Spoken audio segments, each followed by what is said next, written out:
Bienvenue dans cette nouvelle vidéo où je vais traiter le type string, c'est-à-dire chaîne de caractères. Donc, sous Python, une donnée de type string est une suite quelconque de caractères délimitée par des apostrophes ou par des guillemets. Donc, par exemple, la chaîne bonjour est la même avec les apostrophes ou les guillemets. Il faut noter que les chaînes sous Python sont immuables, c'est-à-dire qu'on ne peut pas changer un caractère. On ne peut pas modifier une chaîne de caractères, mais on peut créer une copie qui recevra la modification de cette chaîne. Et Python intègre de nombreuses fonctions qui permettent d'effectuer divers traitements sur les chaînes de caractères. Par exemple, l'accès aux éléments de la chaîne, la concaténation, la conversion, ou bien rendre une chaîne minuscule ou majuscule, ou bien découpage en chaînes plus petites, recherche de mots, etc.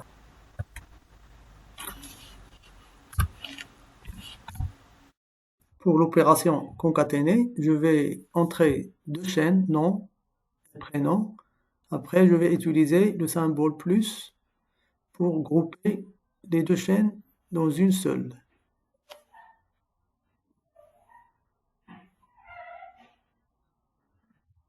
Pour ajouter un espace entre nom et le prénom, j'écris nom plus, j'ajoute un espace entre les cotes, plus prénom,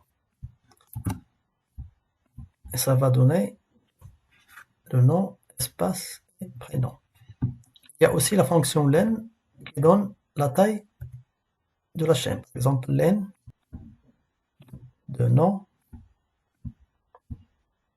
va donner 7, c'est-à-dire 7 caractères dans cette chaîne. On peut aussi accéder aux éléments du chaîne de caractères. Par exemple, ici, la variable A. Dans la variable A, j'ai écrit la chaîne de caractères bonjour tout le monde. Bon. Une chaîne de caractères, c'est comme un tableau ou bien une liste qu'on va voir après. C'est un ensemble d'éléments qui sont indicés depuis la valeur 0 jusqu'à la taille de la chaîne. Par exemple, si je tape A de 0, ça va donner indice 0. Si je tape A de 3, ça va donner J. Et si je tape A de moins 1,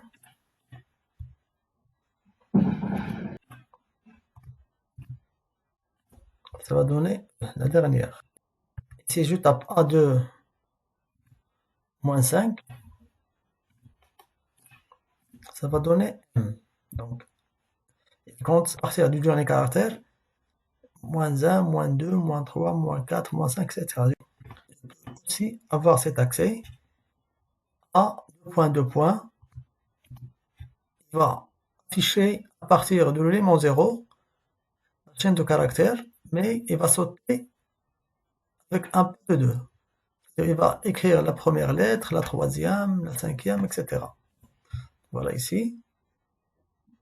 La première, la troisième, la cinquième, etc. Il faut faire attention parce que les chaînes de caractères sont inchangeables. Une fois créées, on ne peut pas les modifier ou leur ajouter des éléments. Il faut créer une nouvelle chaîne qu'on peut éventuellement réaffecter à la même variable. Par exemple ici, la variable x est égale râteau. Si j'écris x de 0 égale b, par exemple, je vais changer le caractère d'indice 0 par le caractère b. Il va donner une erreur. Donc, je n'ai pas le droit de modifier un caractère. Donc, pour modifier cette chaîne, je dois créer une autre chaîne et affecter une autre valeur. X égale b plus x à partir de 1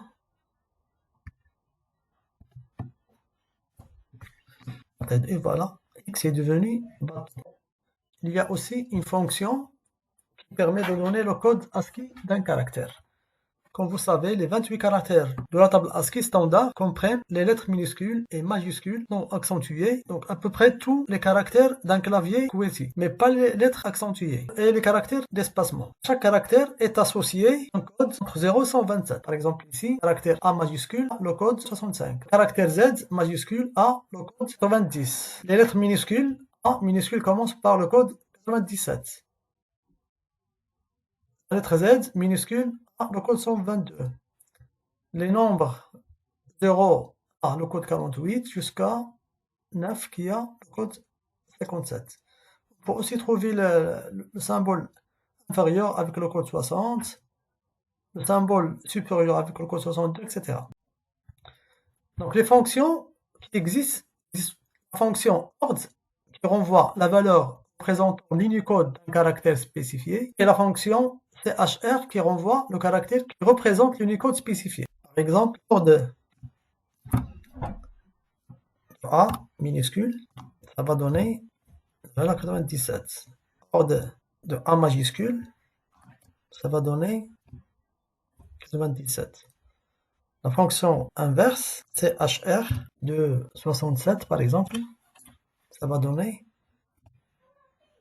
caractère C. La commande ch65 plus 25, ça va donner Z. Ces fonctions fonctionnent en fait avec d'autres caractères non ASCII. Par exemple, ord de accent. Ça va donner 224. Ou bien chr de 201. Ça va donner etc. On arrive à la fin de cette vidéo. La prochaine vidéo, Inch'Allah, je vais vous parler sur les fonctions et les méthodes qu'on peut appliquer sur la classe string.